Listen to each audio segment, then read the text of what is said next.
Hey guys, it's Genevieve, and today is the first day of the sourdough mini-series. So today we are starting at the very beginning with creating your own sourdough starter from scratch, which it is not as hard as you think. Don't worry, it's actually super easy. It just takes a little bit of time over the course of a few days, so a little bit of love and attention. So this is going to be short and sweet for the first video. And then this is going to be putting it together, and then the next video is going to be, in a few days into the feeding your sourdough starter for the next steps. And then after that, we can get into more sourdough recipes, discard tips, all the things. So let's get into this short and sweet little video.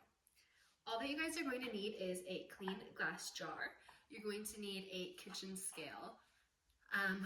For all of my baking recipes, I always recommend a kitchen scale, but if you're going to get into the sourdough game, I highly, highly, highly recommend there's no other way, because measuring flour is pretty tricky, and so it needs to be spot on, and the best way to do that is measuring it in grams. So kitchen scale, you can get them for like $20. You're going to need a spoon, half a cup of water. If your house is pretty cool, it's going to need to be a little bit warmer water, not hot, just a little bit warm to touch. If your house is warm, which a lot of you guys are in Phoenix, no worries, I'm sure it is. You can just use water straight out of the tap. You're going to need some whole wheat flour, preferably organic whole wheat flour. Let's see what else. We're going to need a clean rag and a hair tie. So I think that's it. Let's get to mixing. So got our clean glass jar. We are going to zero it out. Make sure you always zero it, tare it.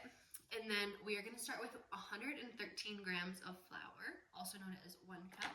So all you do, pour it in here to 113. And it's nice.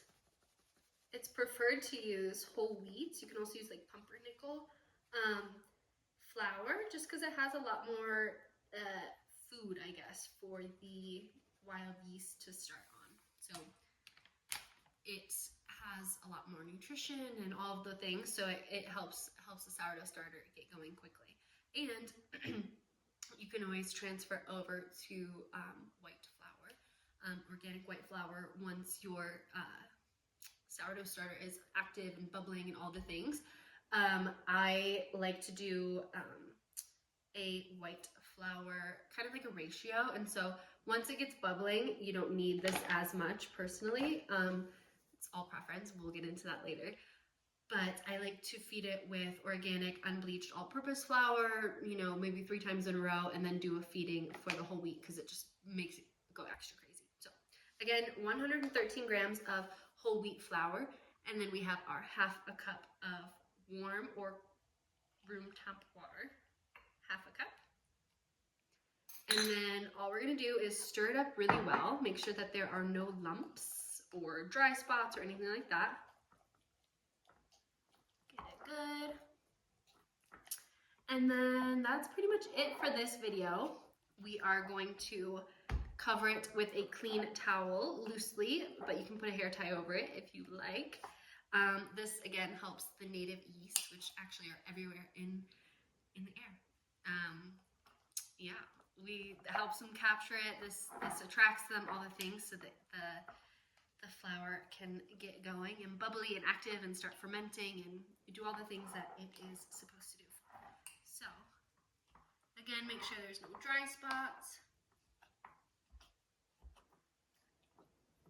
Get it good. And I prefer a clean glass jar, but you can also use like a stainless steel container. I wouldn't recommend plastic, but that's just me.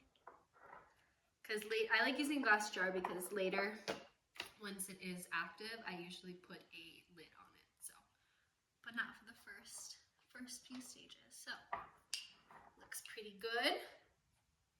And that's it, you guys. We are going to cover it. And we're going to let this sit for 24 hours. So, it's about 1 o'clock in the afternoon today. Tomorrow at 1 o'clock-ish, if it's okay. It's okay if it's... Oh my gosh.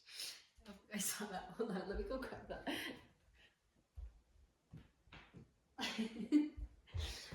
on that. Okay, we're gonna cover it. So 24 hours from when you do this step, you're probably not gonna see any bubbling or anything like that in the first 24 hours, but we're going to discard half of it. So throw away about half of it and then do the same exact thing. So tomorrow at the same time that you're watching this video, throw out half and do another 1 cup of flour and half a cup of water. So I think that's it.